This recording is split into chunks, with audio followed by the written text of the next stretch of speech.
एक गरीब ब्राह्मण था। उसको अपनी कन्या का विवाह करना था। उसने विचार किया कि कथा करने से कुछ पैसा आ जाएगा तो काम चल जाएगा। ऐसा विचार करके उसने भगवान राम के एक मंदिर में बैठकर कथा आरंभ कर दी। उसका भाव यह था कि कोई श्रोता आए या ना आए, पर भगवान तो मेरी कथा सुनेंगे ना। पंडित जी की कथा में थोड़े से श्रोता आने लगे। एक बहुत कंजूस सेठ था। एक दिन वह मंदिर में आया। जब वह मंदिर की परिक्रमा कर रहा था तब भीतर से कुछ आवाज आई। ऐसा लगा जैसे कि दो व्यक्ति आपस में बात कर रहे हैं। सेठ ने कान लगाकर सुना। भगवान राम हनुमान जी से कह रहे थे कि इस गरीब ब्राह्मण के लिए 200 रुपए का प्रबंध कर देना, जिससे कि इसकी कन्या का विवाह ठीक ठाक हो जाए और कन्यादान ठीक से हो जाए। हनुमान जी ने कहा, ठीक है महाराज, इसके 100 रुपए पैदा हो जाएंगे।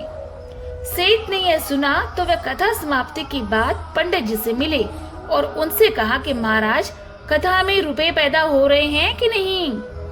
पंडित जी बोले, श्रोता बहुत ही कम आते हैं तो रुपए कहाँ से पैदा होंगे। सेठ ने कहा, मेरी एक शर्त है, कथा में जितना भी पैसा आए वह तुम मुझे दे देना, मैं तुमको 50 रुपए दे दूंगा। पंडित जी ने सोचा कि उसके पास कौन सा इतने पैसे आते हैं, 50 रुपए तो मिलेंगे कम से कम। पंडित जी ने सेठ की बात मान ली।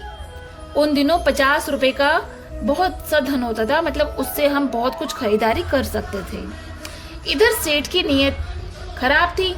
वह भगवान की आज्ञा का पालन करते हुए हनुमान जी से 100 रुपए पंडित जी को जरूर देंगे, यह सोच रहा था। मुझे सीधे सीधे 50 रुपए का फायदा हो जाएगा। जो लोभी आदमी होते हैं वे सिर्फ पैसों के बारे में ही सोचते हैं। सेठ ने भगवान की बातें सुनकर भी भक्ति की ओर ध्यान नहीं दिया, बल्कि पैसे की ओर आकर्षित हो गए। अब सेठ जी कथा के उपरांत पंडित के पास गए और उनसे कहने लगे कि कितना रुपया आया है। सेठ के मन में विचार था कि हनुमान जी 100 रुपए तो भेंट में जरूर दिलवाए होंगे, मगर पंडित जी ने कहा कि 5-7 रुपए ही आए हैं। अब सेठ को शर्त के मुताबिक 50 रुपए पंडित जी को देने पड़े। सेठ को हनुमान जी पर बहुत ही गुस्सा आ रहा था कि उन्होंने पंडित जी को 100 रुपए नहीं दिए। वह मंदिर में गया और हनुमान जी की मूर्ति पर घूसा मारा। घूसा मारते ही सेठ का हाथ मूर्ति से चिपक गया। अब सेठ जोर लगाए और हाथ छुड़ाने की कोशिश करे, पर वो नाकाम रहा, क्योंकि हनुमान जी की पकड़ में था वो। अब हनुमान जी किसी को पकड़ ले तो वह कैसे छूट सकता है। सेठ को फिर आवाज सुनाई दी। उसने ध्यान से फिर से सुना। भगवान हनुमान जी से पूछ रहे थे कि तुमने ब्राह्मण को 100 रुपए दिलाए कि नहीं। हनुमान जी ने कहा, महाराज 50 रुपए तो दिला दिए हैं, बाकी 50 रुपए सेठ को पकड़ रखा है, वह 50 रुपए दे देगा तो छोड़ देंगे। सेठ ने सुना तो विचार किया कि मंदिर में लोग आकर मेरे को देखेंगे तो मेरी बड़ी बेइज्जती होगी। वह चिल्लाकर बोला, हनुमान जी महाराज मेरे को छोड़ दो, मैं 50 रुपए दे दूंगा।